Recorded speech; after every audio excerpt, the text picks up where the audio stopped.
Olá, aluno do EDIA, eu sou a Arice Amaro, professora de inglês, e agora nós vamos dar início à unidade 4, tema 1, ainda na apostila de volume 1, mas agora estamos na última unidade. E nesse tema, o título dele é What is Propaganda? O que é a propaganda? Então, nessa unidade inteira, não apenas nesse tema, nós vamos nos aprofundar um pouco sobre a história da propaganda, o seu pioneiro, digamos assim. Também vamos ter alguns exercícios de interpretação textual, de gramática, pronúncias e etc. Então, no comecinho mesmo da unidade 4, nós temos a introdução, né, que fala, nesta unidade você vai trabalhar a temática da propaganda com base na análise de anúncios e assuntos relacionados ao tema. Você conhecerá o Edward Bernays, considerado o criador das relações públicas e uma importante influência para as áreas de publicidade e comunicação até os dias de hoje. Você vai ver como a propaganda foi e ainda é uma ferramenta poderosa que influencia comportamentos e ideias. Ao longo do tema, você conhecerá palavras e expressões novas em inglês e também verá mais sobre tempos verbais no presente e no futuro. Então, até então, a gente já tinha estudado presente, já tinha estudado passado. Nessa unidade, nós vamos dar início ao estudo gramatical do futuro também. E aí nós temos, What is Propaganda? O tema 1. Nesse tema, você conhecerá as origens da propaganda e poderá refletir sobre sua função. E aí, sempre no início de alguma unidade, de algum tema, eu ressalvo, que tem essa parte do What do you already know? Que é a parte do que você já sabe.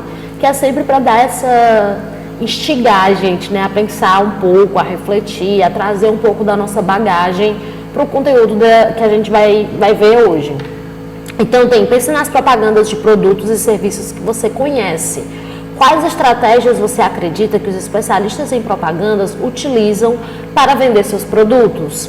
Então, aqui tem até umas linhas para você escrever, mas a sugestão mesmo é que a gente tente pensar, tente pegar na nossa memória, Produtos que a gente vê, serviços, propagandas de um modo geral, seja voltado para a educação, para a estética, para a saúde, para qualquer outra coisa. E aí, quais as estratégias você acredita que os especialistas em propagandas utilizam para vender seus produtos? Tem várias, A gente consegue atualmente pontuar bastante a questão da criatividade, de pegar coisas atuais, Pegar um meme, pegar um assunto que está rolando muito na internet e trazer isso para fazer com que a pessoa, fique assim, meio que cativada, chame a atenção dela. Então, enfim, aqui é mais uma proposta para que você tente pensar, tente levantar essas estratégias, essas questões, e aí depois, obviamente, a gente vai ver um pouco mais a fundo, sobre tudo isso. Antes da gente começar a leitura que tem na própria apostila, eu peguei do site monografias.brasilescola.ol um resumo sobre a história da propaganda. Então, aquilo que eu sempre falo toda aula, baixa o PDF, porque aqui você vai poder acompanhar melhor, em português a leitura, mas tudo aquilo, para você não ficar tão disperso, enfim, só olhando aqui para mim enquanto eu estou lendo.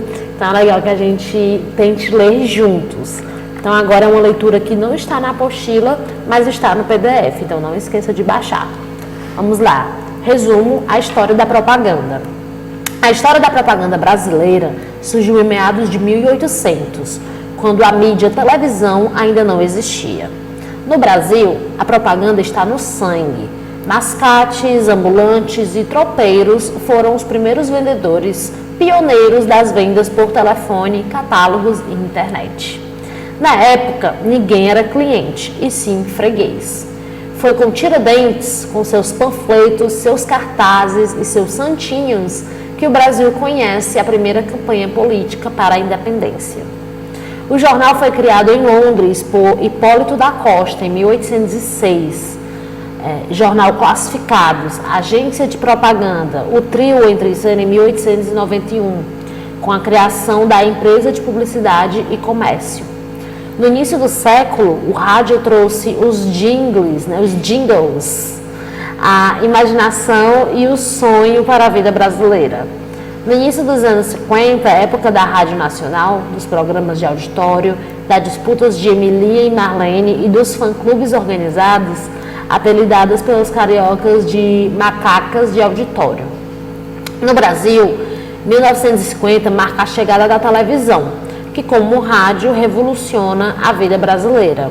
Os anos de chumbo, como foram chamados os 20 de ditadura, marcaram até hoje a vida do brasileiro. O grande anunciante era o governo. Desse também o boom das telecomunicações e da comunicação.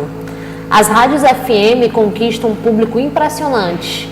A TV a cores muda mais uma vez a propaganda. Na mídia impressa, o offset e rotogravura abrem caminho para o padrão de qualidade na propaganda.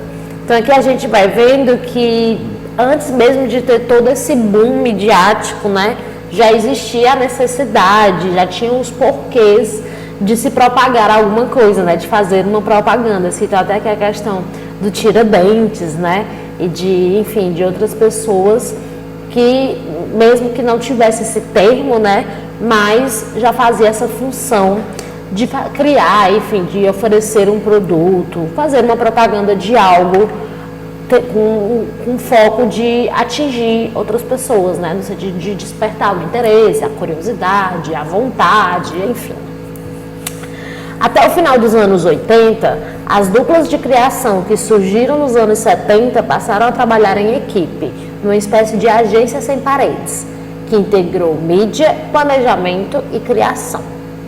Até o ano de 1900, as propagandas no Brasil baseavam-se em temas como compra e venda de móveis e até de escravos. Um outro hábito da época era a utilização de políticos em muitas propagandas. No começo do século, surgem as revistas, com a finalidade de promover anúncios. Em 1913, nasce a primeira agência de publicidade, Eclética. A crise de 1929 e as revoluções de 1930 e 32 não só abalaram a economia, mas também paralisaram a propaganda totalmente. A Revolução de 1932 foi a implantadora da indústria no país. Então, para ver como sempre o contexto histórico tem que ser levado em conta, né? Porque por conta da crise de 1929, que foi uma crise que começou lá nos Estados Unidos, mas obviamente afetou, né, o mundo inteiro, a propaganda também ficou afetada, porque, né, geralmente propaganda é o quê? Para produtos, né, para oferecer algum serviço, enfim, a oferta e a demanda. Se o mundo está em crise, enfim, se alguns países estão em crise, vai ficar complicado as pessoas, né, consumirem esse tipo de anúncio e comprarem, né? A primeira fase da propaganda no rádio foi marcada pelo pioneiro Sanguirar Júnior. Essa se destacou pelos programas de grandes dimensões, musicais, locutores, programas de auditório, radionovelas e com grandes recordes de audiência. Na década de 40, as atividades publicitárias foram as mais turbulentas. Problemas surgiram, o decréscimo violento no movimento de anúncios. O período de 1941 a 1945 foram anos de guerra também para a propaganda, guerra das trocas comerciais. Já o período de 1945 a 1950, o país procurando corrigir as falhas no desenvolvimento econômico e social pós-guerra. Foi a grande atração do momento, facilidades de pagamento, tudo para agradar os consumidores. Nasceu em 1949 os convênios entre agências de propaganda, juntamente com a Associação Brasileira de Propaganda, a ABA, e o Conselho Nacional de Imprensa, CNI. Tempos mais tarde, surgiu a Associação Brasileira de Agências e Propaganda, a ABAP. Em 1950, o Brasil recebe sua primeira emissora de TV, a Rede Televisão Tupi de São Paulo. Com a chegada da TV, inicia-se a discussão sobre estratégias de marketing como propaganda, promoção e pesquisa de mercado para atingir as metas de vendas dos fabricantes. Foi uma virada para as agências e todo o mercado publicitário brasileiro. Fundou-se em 1951, pela necessidade de formar profissionais da área, a primeira escola superior de propaganda, com professores escolhidos entre os profissionais mais qualificados e empenhados a orientar e visar o lado prático. O repórter fundador do Diários Associados da TV Tupi, à frente de um jornal do Rio de Janeiro, dono, cadeia de jornais e emissoras de rádio, e mais tarde o homem de propaganda, o Assis Chateau, foi o criador do primeiro departamento de propaganda de um jornal no Brasil. No período de 1960 a 1970, as agências norte-americanas ditaram as normas de criação. Veio então a época mais japonesa, copiar, diminuir, baratear, que foi muito positiva, pois resultou em uma melhoria expressiva do ponto de vista do padrão criativo. Com a inauguração de Brasília, acreditava-se muito em uma descentralização imediata e, enfim, na criação de um mercado nacional. Houve uma fusão de agências, mesmo as que já possuíam alguma certa fatia do mercado, se uniram a outras para possuírem uma maior força. A profissão ganha a universidade, tem seu reconhecimento em nível superior, trazendo certa sofisticação. Entre 3 publicitários contribuía muito para o avanço da propaganda no Brasil. A propaganda realmente começou séria no país apenas quando se iniciou a fabricação de automóveis aqui. Antes não havia produções. Era inexistente o conceito de marketing como hoje se predomina e talvez considerada indispensável. Não se realizavam pesquisas motivacionais. A propaganda ainda tem muito a evoluir e, num certo sentido, iremos atingir uma sinceridade enorme, podendo dizer coisas como são e não deixar que os preconceitos criem uma barreira entre nós e a realidade. Moça, os primeiros carregamentos de leite condensado chegaram ao Brasil no final do século XIX, juntamente com a Nestlé. Inicialmente, o leite condensado era usado em épocas de escassez de leite, porém, com o reposicionamento, ele chegou às cozinhas no preparo de doces. História da marca: a jovem com trajes típicos no rótulo da Leite Moça é uma camponesa suíça do século XIX. O nome em suíço significava vendedora de leite. E aí tem um nome, né? Latiere, não sei se é mesmo que funciona a pronúncia. Quando chegou ao Brasil, procurou-se um nome equivalente, chegando a Milkmaid, tradução de La Latier. Mas as pessoas tinham enorme dificuldade em pronunciar o nome e passaram a chamar o produto de esse leite da moça, referindo-se à ilustração da camponesa. Assim, a Nestlé optou pela solução lógica de criar uma designação criada espontaneamente pelos consumidores. Foi assim que surgiu a tão tradicional Leite Moça. E a Moça é a marca que mais investe em marketing no ramo dos leites condensados, através de comunicação, renovação e inovação de produtos e marketing de relacionamento. O público-alvo da Moça é o feminino, composto na maioria por donas de casa que fazem doces e sobremesas. Com a intenção de manter a empresa no mercado como líder, ela investe muito em marketing, inovando e renovando, né, todos os seus produtos, os seus serviços. Então, é até uma estratégia bacana também isso, né?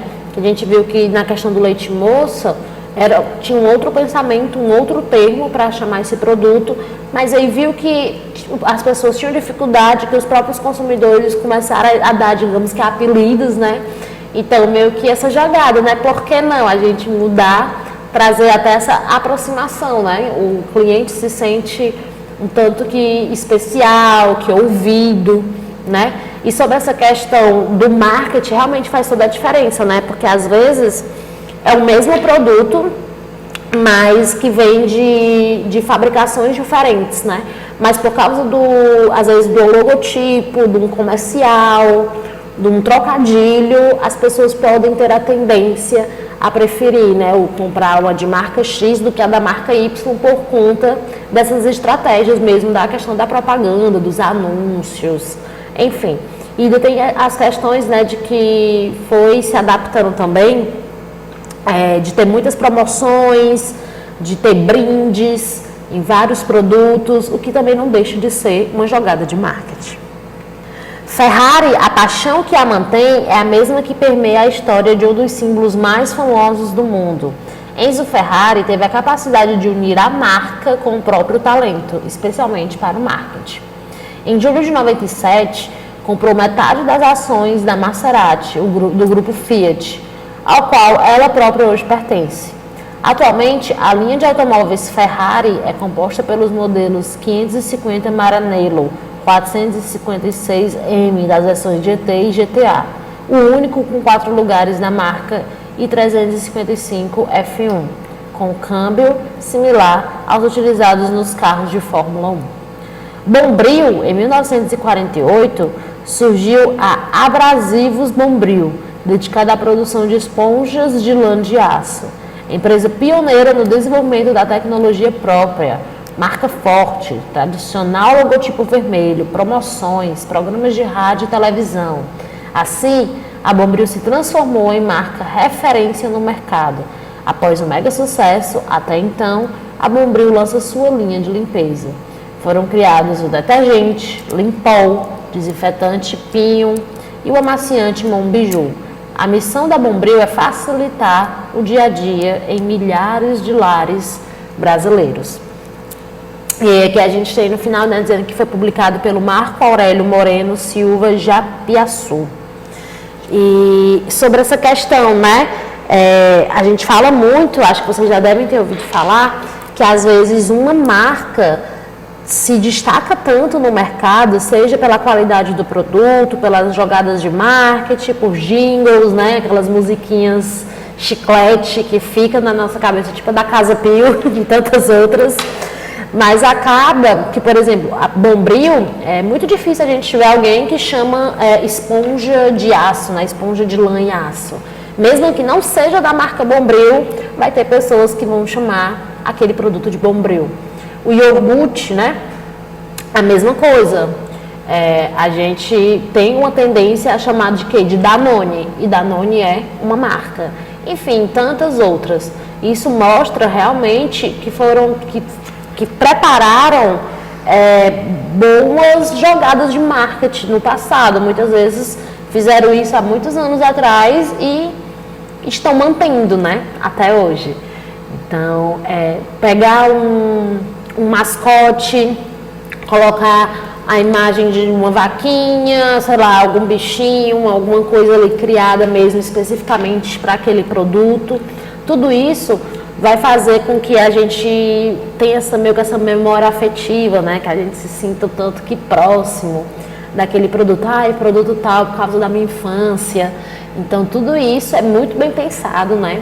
Não é à toa que existe a escolha de cores, não é à toa que existe a escolha de mascotes, de bordões, enfim, e tudo o que está nesse campo para criar uma propaganda, né? Para criar uma certa publicidade.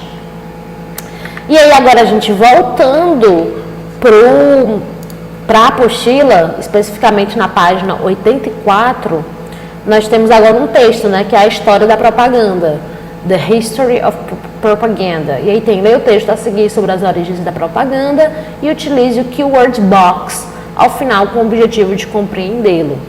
Então nós temos aqui um texto, né, do Themistocles and War Propaganda, né, o Themistocles e a propaganda de guerra. The word propaganda comes from the Latin word propagare, which means to propagate. Some synonyms of these verbs are to spread, to disseminate, to distribute, and to circularize. Therefore, propaganda is a method of presenting information about a political idea or doctrine and sharing it with the public in order to get attention and support. Trying to convince someone of an idea is a natural human behavior, and the use of techniques to achieve persuasion is known as history itself. One of the earliest records of advertising was found in ancient Greece.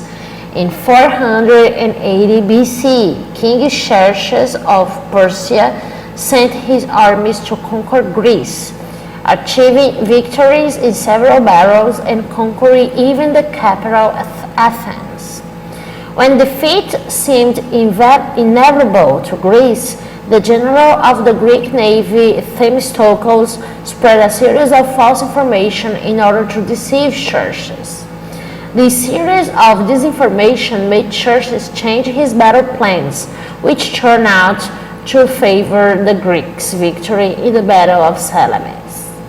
Several strategies of persuasion have been used in the service of governments, empires, religions, and even war. E aí, embaixo desse texto, nós temos o keyword box. E temos to achieve, é alcançar, atingir. BC é o before Christ.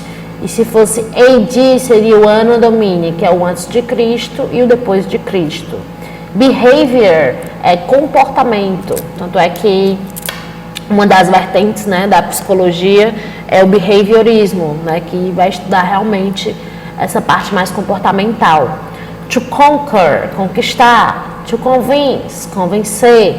To deceive, enganar. The earliest, o mais antigo. Persuasion, persuasão.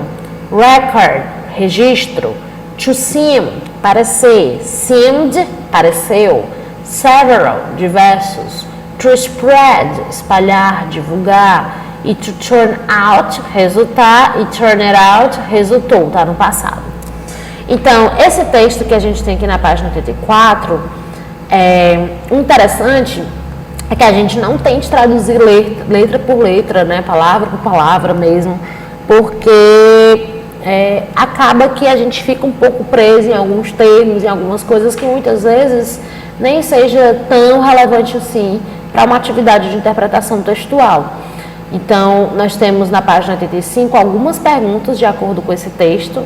E aí tem, now answer the following questions in English using your dictionary and glossary. E ele fala, agora responda as seguintes perguntas em inglês, utilizando seu dicionário e glossário.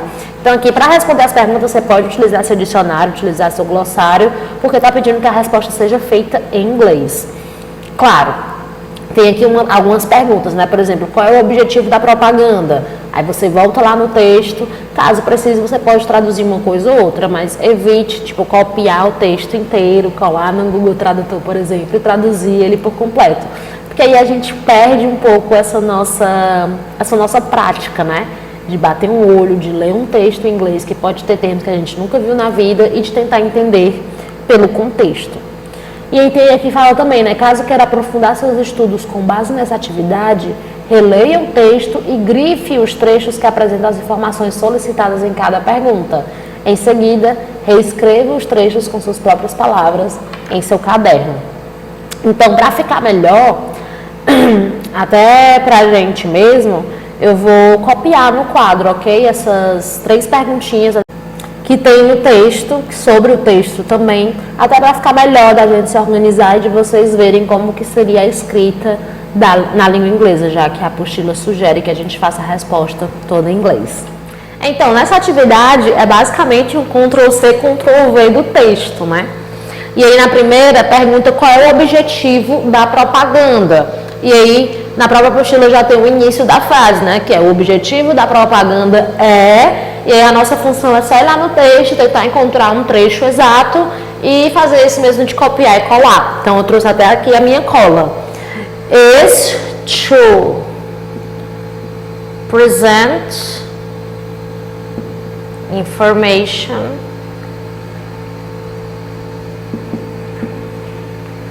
about a political idea or doctrine and to share it. E ainda tem uma continuação se você quiser colocar, and to share it with the public in order to get attention and support. Support, 2 P's, double P. Então, né, qual que seria o objetivo? seria trazer, né, apresentar uma informação sobre uma ideia política, uma doutrina e compartilhar com o público, né, tentando ganhar uma atenção e apoio, né? Obviamente, tudo isso escrito na língua inglesa, que era a forma que ia ser retirada do texto. Depois a segunda, what was the strategy adopted by Themistocles to beat the Persians? Né, qual foi a estratégia adotada pelo Themistocles para ganhar, né, para, enfim, vencer os pérsias? Então, a estratégia adotada, né, foi was to spread a series of false information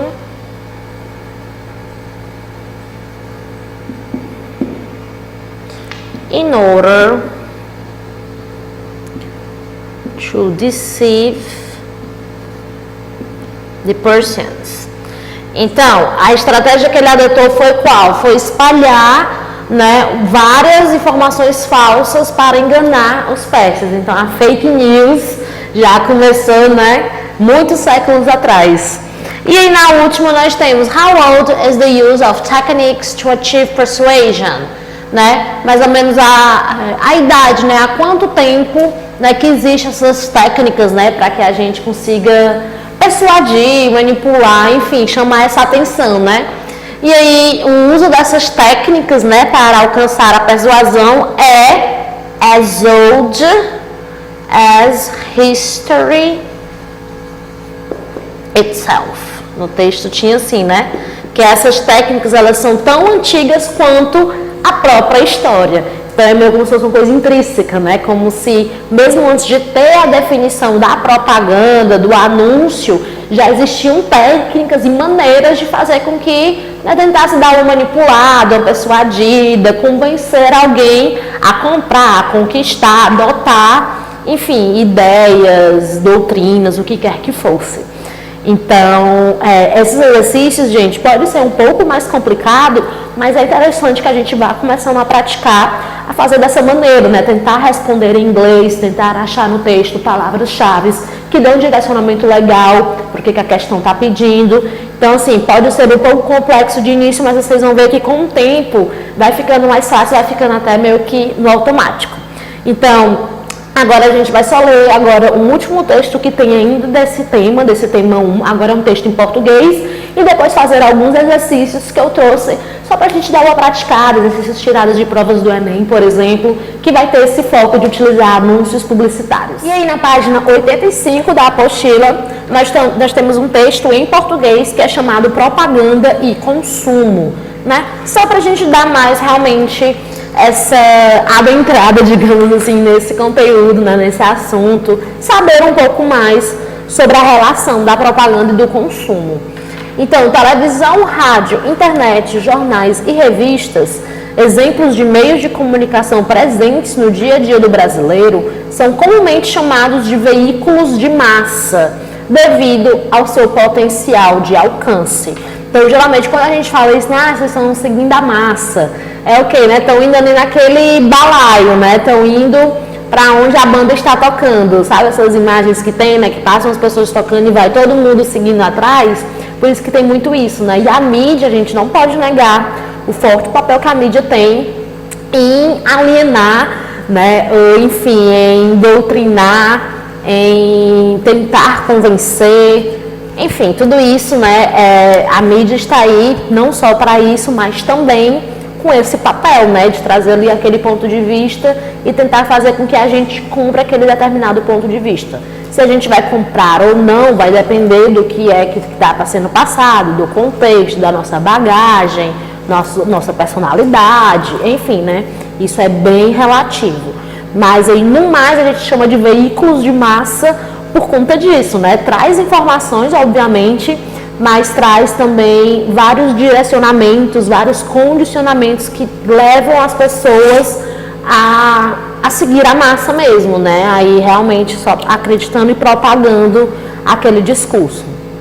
No país, aproximadamente 97% dos lares têm televisão, 90% dos lares têm rádio e recentemente mais da metade da população passou a acessar a internet.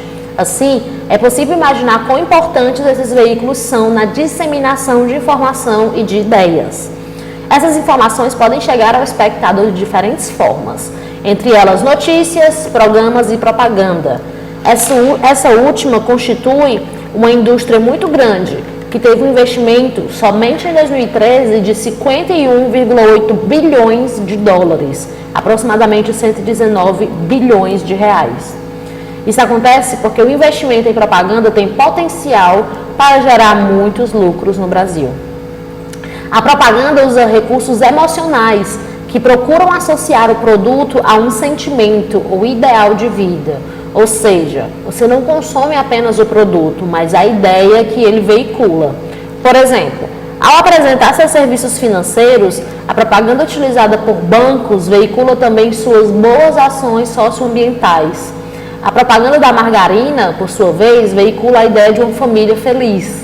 E a propaganda de automóvel quer convencê-lo de que você será visto como bem-sucedido se comprar um determinado carro. A propaganda é, desde sua invenção, uma das grandes formadoras de opinião e tem influenciado os comportamentos e o próprio estilo de vida, em inglês, way of life, das pessoas. Por meio da repetição de certos valores e ideais, são estabelecidos comportamentos e opiniões sobre o que é bom ou ruim, bonito ou feio, certo ou errado. Em função disso, é necessária maior consciência do consumidor em relação às estratégias utilizadas nas propagandas para vender produtos e serviços. Então, assim, a propaganda, obviamente, ela vai vir com esse foco de querer te convencer de que você precisa daquele determinado produto, ou se você já usa aquele produto, você precisa comprar daquela marca em questão por N motivos. E aqui, como foi dito, né, algumas dessas estratégias aí focaram nesse ponto afetivo, né? Relembrar uma infância, uma vida na casa dos avós, uma fazenda, por exemplo. Às vezes tem muito essa questão do apelo para essas práticas socioambientais, né? Por exemplo, marcas veganas. E, obviamente, né, é super válido, super plausível, mas a gente não pode negar que existe marcas, assim, existem pessoas por trás dessas criações de conteúdo que querem realmente se promover em cima de uma luta, né? Querem atingir outros públicos e não necessariamente estar pensando só na questão de ser socioambiental, de ser redução de danos ou qualquer coisa do tipo. Então, vai ter vários tipos de estratégias e essas estratégias elas podem ir se adaptando, né, de acordo com que a sociedade vai se moldando, com os novos ideais. Então, algumas coisas vão ficando proibidas também, como, por exemplo, já tem alguns anos que não pode ter propaganda de álcool com as pessoas consumindo álcool, não existe propaganda de cigarro, né, e de outras coisas, porque, enfim, né, tem um peso socialmente falando. Mas alguns anos atrás, algumas décadas atrás, era completamente normal, né, era o estereótipo mesmo de ter pessoas consumindo a bebida alcoólica, ter mulheres, né, ter pessoas ali com vestimentas um tanto quanto inapropriadas, se a gente fosse ver que iria passar em horários que crianças estão assistindo a televisão, poderia ter termos, situações pejorativas. Então, assim, nesse caso em específico, com o tempo, com a sociedade, com as discussões, né, também de machismo, de objetificação do corpo, tudo isso, né, vai se moldando e hoje em dia já não é mais tão adequado como seria 20 anos, 30 anos atrás, por exemplo.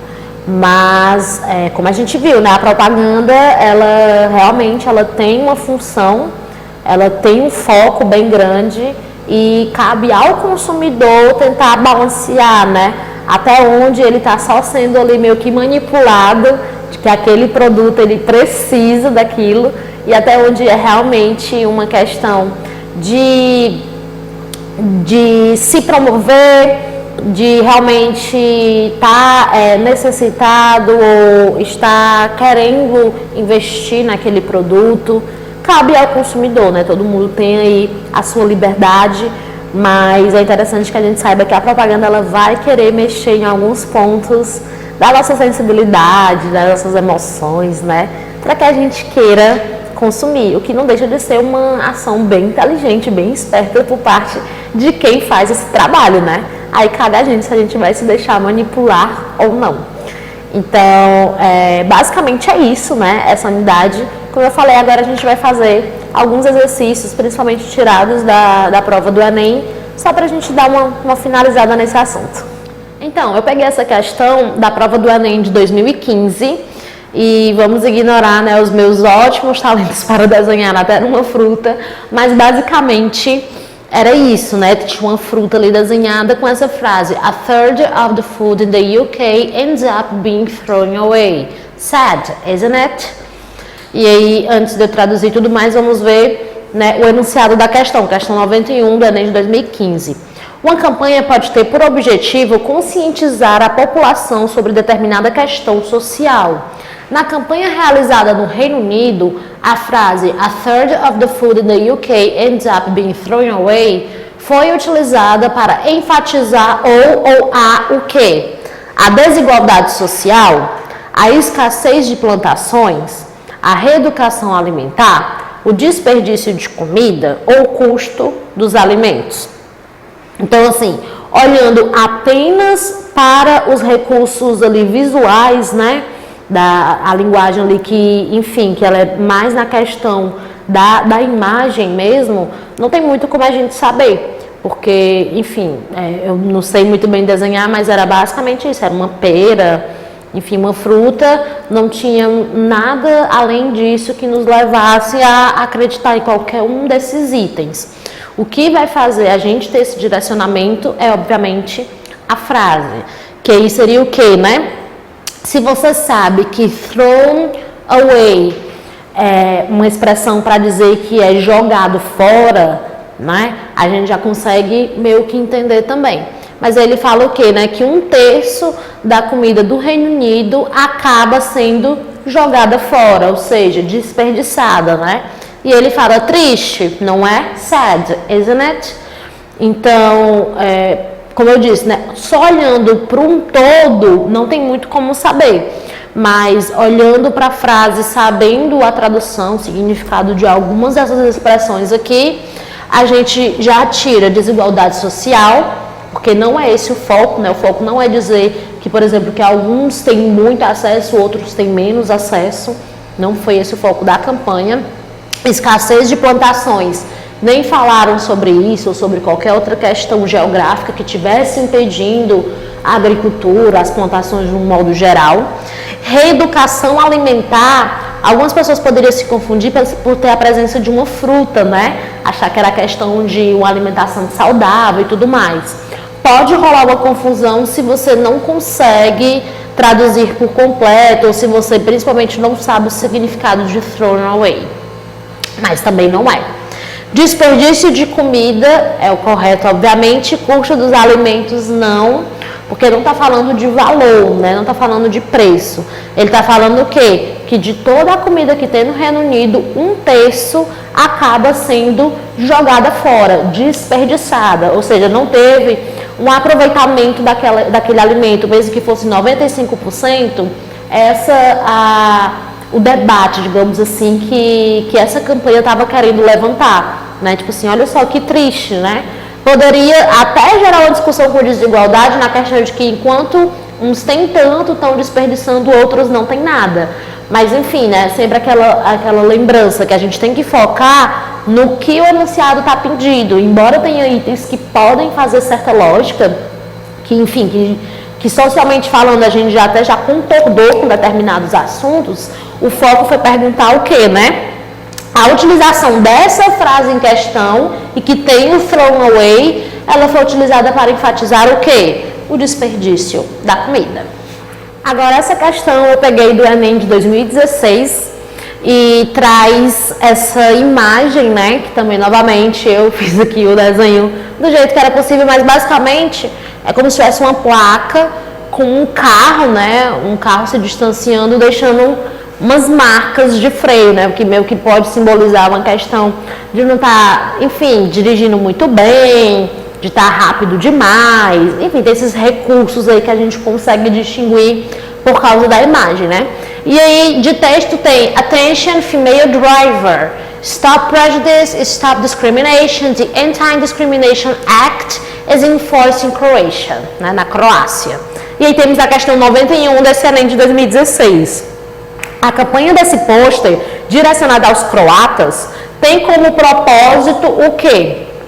Alertar os cidadãos sobre a lei em vigor contra a discriminação, conscientizar sobre as consequências do preconceito na sociedade, reduzir os prejuízos causados por motoristas alcoolizadas, fazer uma crítica à falta de habilidade das mulheres ao volante ou evitar os acidentes de trânsito envolvendo mulheres. Então, assim, pela questão de ter um carro ali, né, que mostra dentro dessa placa o carro meio que, enfim, desgovernado, ou como se a pessoa não soubesse muito bem o que estivesse fazendo. E aí do lado nós temos, né, atenção, motorista, mulher, né, female, porque driver é uma palavra que nem pra gente aqui, né, que serve tanto para homem quanto para mulher.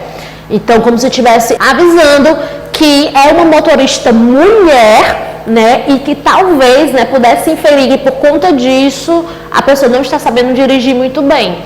Então, chama a atenção basicamente isso, né, a placa e esse atenção aqui para informar, né, o gênero, enfim, o sexo da pessoa que estava dirigindo. E aí logo embaixo a gente tem, né, o Stop Prejudices, que seria o quê? Pare, né, acabe com os preconceitos, pare com a discriminação, discrimination. E aí fala do Anti-Discrimination Act. Então, essa palavrinha aqui vai ser a palavra-chave para a gente conseguir ter uma boa resolução dessa questão. Porque act seria um ato. Na questão, quando a gente fala de leis, né, tem um ato, número tal. Então a lei, né, enfim, o ato de antidiscriminação, né, está em vigor na Croácia.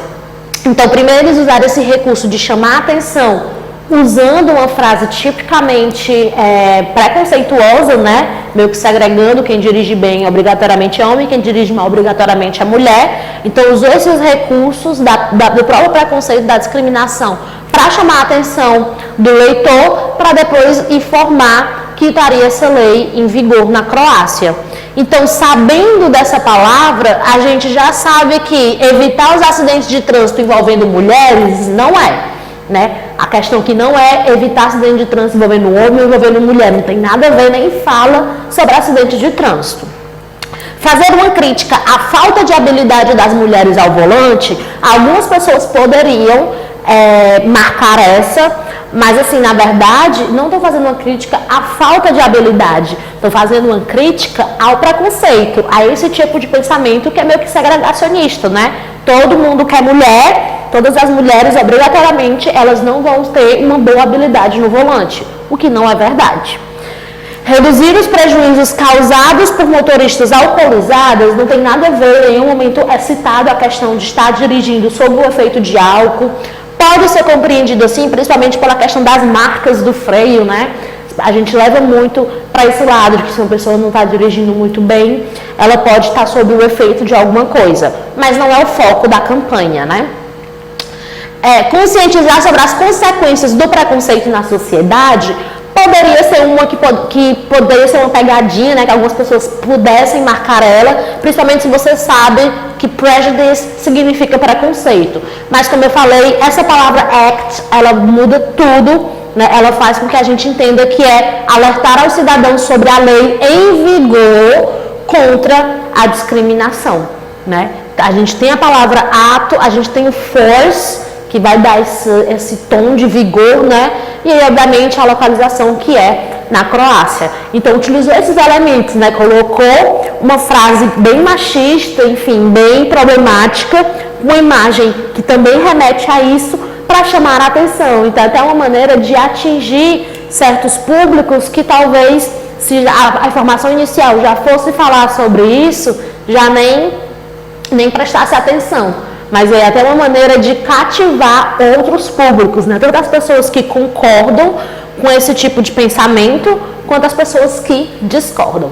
Então, aluno, foi isso, tá? A unidade 4, tema 1. Como eu falei, nos outros temas a gente ainda vai dar essa aprofundada nesses assuntos de propaganda, relações públicas, a publicidade. Então eu vejo você na próxima aula, que vai ser sobre o tema 2. Até mais!